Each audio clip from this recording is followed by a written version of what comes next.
Allez, bonjour à tous, j'espère que vous allez bien. Aujourd'hui, on va faire une update sur le BTC. On verra également des altcoins. Voilà, je vous donnerai mon avis, à quoi s'attendre pour ce week-end et globalement les zones qui sont intéressantes à surveiller. Avant de continuer la vidéo, tu dois absolument savoir que chaque dimanche, tu peux accéder à un cours totalement gratuit dans lequel j'aide les traders et les investisseurs à avoir de meilleurs résultats. Dans la Trader Letter hebdomadaire, je parle d'investissement, de trading, de crypto, de mindset, où l'objectif est de t'apporter énormément de connaissances via un cours clair, simple et concis à lire. Ces cours, tu peux y accéder gratuitement en cliquant sur le premier lien en description. Je te laisse cliquer juste en dessous pour rejoindre la Trader Letter et je te souhaite un bon visionnage.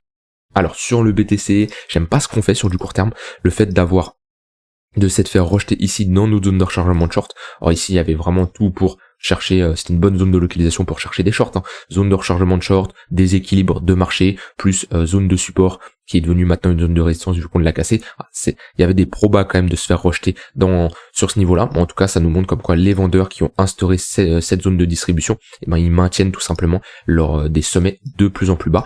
Et ça ne m'étonnerait pas de rentrer dans un range ou dans une compression. On reviendrait chercher ici notre bad range et globalement, voilà, avoir une compression entre ces deux bornes. Si en vrai on a ce genre de range, on peut avoir des altcoins qui en profitent, une volatilité qui sera beaucoup plus faible sur le BTC, dans une sorte de compression, on pourra avoir des altcoins qui en profitent. En tout cas, ce sera un peu le scénario parfait pour les altcoins.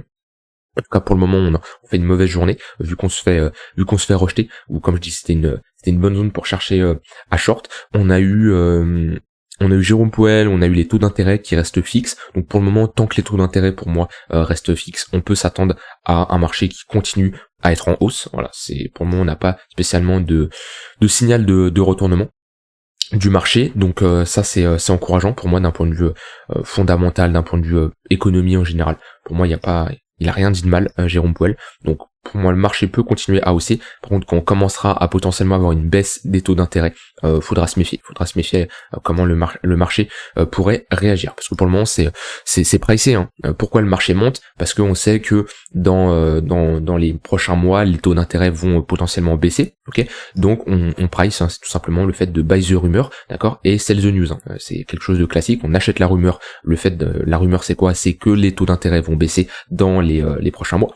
Et sell the news, c'est au moment où ça sera décidé que les taux d'intérêt baisseront, et ben là on vendra la nouvelle, et voilà, c'est ça qu'il faudra surveiller. En tout cas pour moi, d'un point de vue économie, ça reste bullish.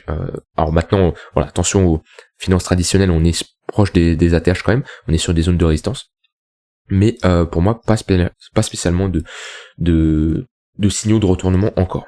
Alors sur le BTC, il y a un niveau majeur qu'on doit défendre, c'est ce creux-là, parce que maintenant qu'on s'est fait rejeter dans notre zone de rechargement de short, on peut ici structurer tout simplement un top de marché, un M-top, sommet, creux, sommet plus bas que le précédent, et si on a une clôture en dessous de ce niveau-là, ça serait pas terrible, il y aurait de grandes chances de revenir chercher cette zone de support, qui était une zone de résistance qu'on a flip en support, voire potentiellement toute cette liquidité. En tout cas, j'aime pas trop ce que je vois là, surtout qu'on va valider une divergence baissière, qu'on aura clôturé sous ce niveau-là.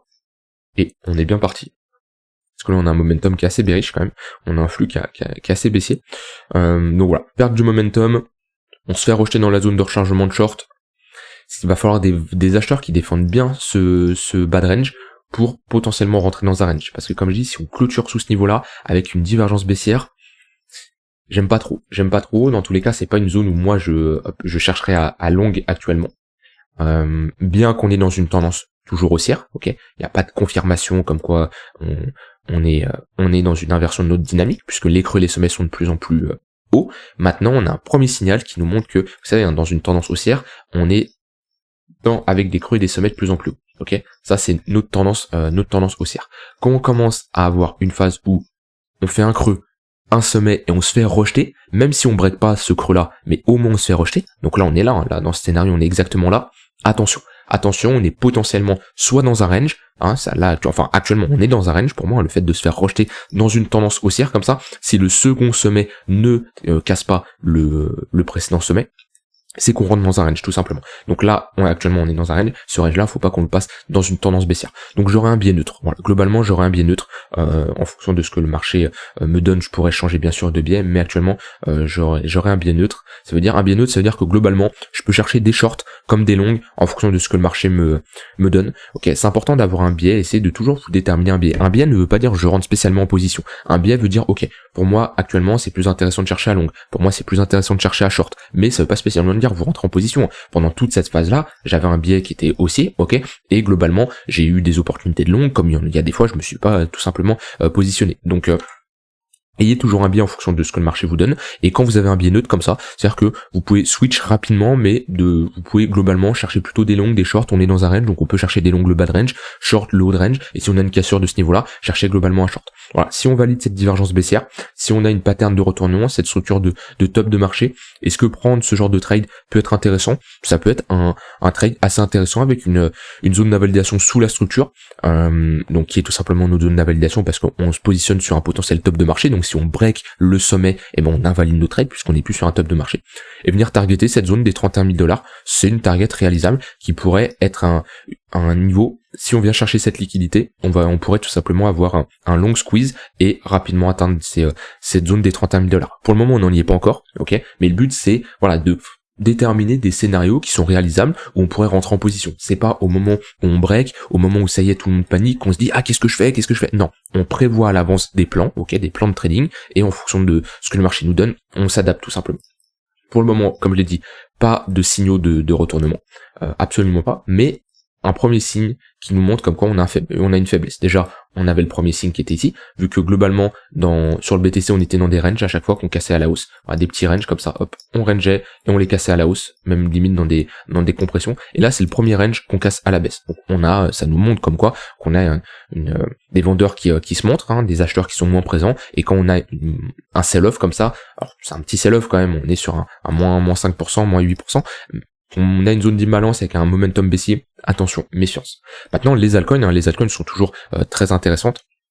Si je regarde le total 3, voilà, comme je l'ai dit, il y a toujours de la marge. Ok, cette marge se restreint au fur et à mesure. Je dis qu'il y a de la marge depuis qu'on est ici, depuis qu'on a break ce niveau-là. On a déjà bien performé. Il y a des altcoins qui ont très bien performé. Maintenant, on peut toujours chercher les 0,382. Et l'idéal, ça serait un BTC qui rentre tout simplement dans cette phase de range, dans une phase de compression de quelques semaines. Déjà 2 semaines, ça serait bien. Voilà, ce genre de phase où globalement le marché ne fait pas grand-chose. Et on a une phase de compression qu'on casse à la hausse ou à la baisse, mais au moins les altcoins pourraient clairement en profiter. Moi honnêtement, il y a des altcoins que je surveille. On a Osmosis, qui est... je la surveille depuis un moment, elle. Je la surveille depuis un moment, mais vu comment le marché a réagi, je me suis fait surprendre et je ne suis pas rentré en position, parce que c'était hors de question de me positionner sur une charte qui était comme ça. Moi j'attendais une phase de bottom, où le marché latéralise. On a clairement un rebond en V-bottom. C'est compliqué, moi je me positionne pas là-dessus, c'est pas dans mon style de trading de me positionner là-dessus. Maintenant je ne vais pas acheter ici, parce que c'est trop tard, après une telle hausse. Donc si on me propose un pullback globalement dans cette zone-là, qui sera également ma zone de rechargement, voilà, les 0,118, c'est un niveau que je surveillerai pour me positionner. Très bon projet, pour moi, il y a moyen de bien performer sur ce genre de crypto. Après, c'est pas un conseil en investissement, mais on est sur un projet de l'écosystème Cosmos qui propose énormément d'airdrop, qu'on fait du staking également. Il y a un bon potentiel, il y a énormément de volume, c'est un projet intéressant. Maintenant, comme je l'ai dit, moi je m'étais jamais positionné sur Osmosis parce que ça ne m'intéresse pas au vu de la charte, même si je sais que j'ai raté pas mal d'airdrop à cause de ça, mais rater des airdrops mais éviter un moins 97%, ça dépend de quelques airdrops quand même, c'est vrai que j'en ai raté des beaux, mais voilà, bon, en tout cas, si on a un pullback sur les 0,118, c'est un niveau que j'ai surveillé sur Osmosis. Alors, on a Osmosis, on a Polkadot, je suis déjà positionné, mais si j'ai un retour, on break un précédent niveau, franchement, si j'ai un retour, pareil, zone de rechargement longue, ici, ça peut être une bonne zone, et également, si j'ai un retour sur cette zone de support, on a fait une déviation, on a réintégré, c'est un niveau qui sera énormément défendu, ça serait une belle entrée, je ne sais pas si on va y aller, mais je prévois mes niveaux à l'avance. Les 0,118, voire les 0,786, c'est un très bon niveau, et j'ai également Axelar. Axelar, pareil, très bon projet, mais on a trop pump, et honnêtement, si on a un retour, pareil, je prends un Fibo, 0,118, c'est un bon niveau, et l'idéal, si on a un retour ici, pareil, ça serait un très bon niveau. Excellent projet aussi, où pareil, je cherche à me positionner depuis un moment, pareil, c'est une charte que on a un rebond en V-bottom comme ça, et c'est compliqué de se positionner là-dessus. En tout cas, moi, c'est pas mon style. Je sais qu'il y en a, ils ont pas de problème à se positionner là-dessus. Voilà, chacun sa méthode, chacun sa psychologie, chacun sa stratégie, et je respecte en tout cas les gens qui rentrent là-dessus. Moi, c'est pas mon style à me positionner là-dessus, et je ne vais pas changer de style juste parce qu'il y a une crypto, il y a 2 cryptos qui font ça. Tant pis, si on a un pullback, tant mieux, on se positionnera. Si ça part to the moon, eh ben tant pis, on se positionnera pas, et des opportunités, il y en aura d'autres. Même si, accélère encore, mais Osmosis, ça me ferait chier, mais tant pis, c'est comme ça, c'est le jeu. On ne FOMO pas après une charte qui fait de très grosses performances. En tout cas, c'est pas dans ma nature d'acheter des charts qui sont verticales. BTC c'est bon, les altcoins c'est bon, enfin ceux que je voulais montrer. Ether c'est pareil, globalement on se fait rejeter dans notre zone d'imbalance, notre déséquilibre. Alors lui, s'il break ce niveau-là, il y aura de grandes chances qu'il réintègre son range. S'il réintègre son range, il y a de grandes chances de venir prendre la liquidité sous ces creux-là. Le premier creux, souvent quand on réintègre un range, la première chose à faire, c'est on vient prendre la liquidité ici. Après, on peut rentrer dans un plus gros range, ça c'est une possibilité, mais il y aura de grandes chances de venir chasser ce creux-là. En tout cas, un Ether, si on vient chercher les $1950, c'est une très bonne zone de support. Bah de toute façon, c'est ce niveau clé, hein. Ce niveau clé qu'on avait déterminé. Ici, on a c'était un niveau de résistance, on l'a cassé, on a fait un pullback d'ailleurs.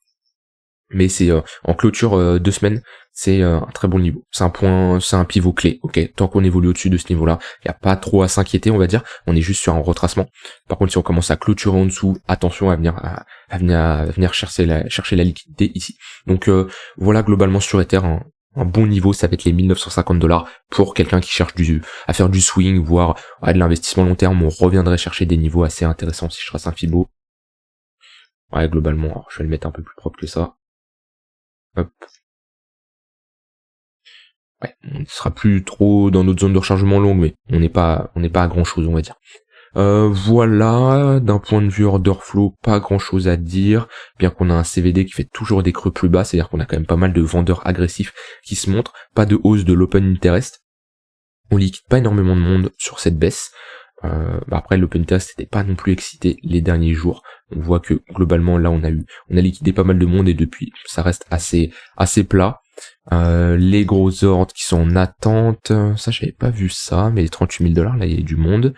Ouais, il y avait du monde. $40 000 c'est normal, c'est un chiffre rond psychologique, entre temps sur du court terme 41 500. Ouais, après il y a des petits paliers mais rien d'incroyable. Il y a du monde autour des 43 800. C'est intéressant de voir ces niveaux-là. Moi, les niveaux que je surveille le moins, bien que c'est des niveaux intéressants, c'est voilà 45 000, 46 000. Vu que c'est des chiffres ronds psychologiques, je sais il y a énormément de gens qui mettent des ordres de vente ou d'achat là-dessus. Du coup, ça crée des clusters comme ça de niveaux à venir. Enfin, c'est pas des niveaux à venir chercher, c'est juste des ordres limites. Hein. C'est une heatmap qui nous permet de voir des zones potentielles de support et de résistance. Puisque là, on a énormément de vendeurs. Techniquement, on a énormément de vendeurs empêche le cours de passer. Techniquement, s'il y a plus d'acheteurs en face, ce niveau-là va break. Mais c'est pour, on va dire, vous vulgariser tout ça. Mais là, c'est intéressant de voir que on n'est pas sur des chiffres ronds psychologiques et il y a pas mal de vendeurs qui sont manifestés. Voilà, donc c'est un niveau également à surveiller. Les côtés acheteurs, on a pas mal d'achats quand même ici. Donc c'est une zone qui sera défendue, c'est le bad range, c'est tout à fait normal.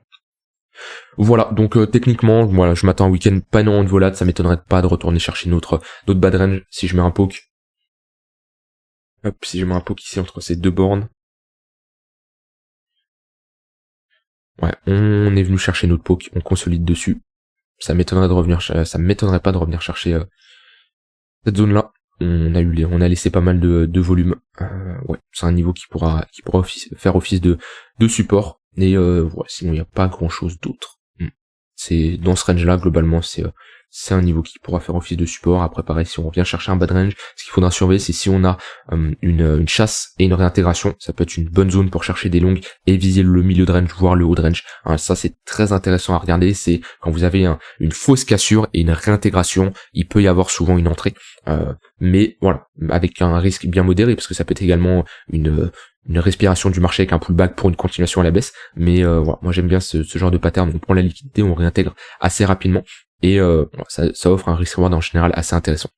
Voilà, j'ai dit ce que j'avais envie de dire, rien d'autre à ajouter sur le marché, non, rien d'autre à ajouter de plus. Je vous souhaite un très bon week-end, de toute façon on se revoit demain pour une prochaine vidéo et je ferai une update sur le BTC dimanche. Allez, je vous souhaite une bonne soirée, à demain.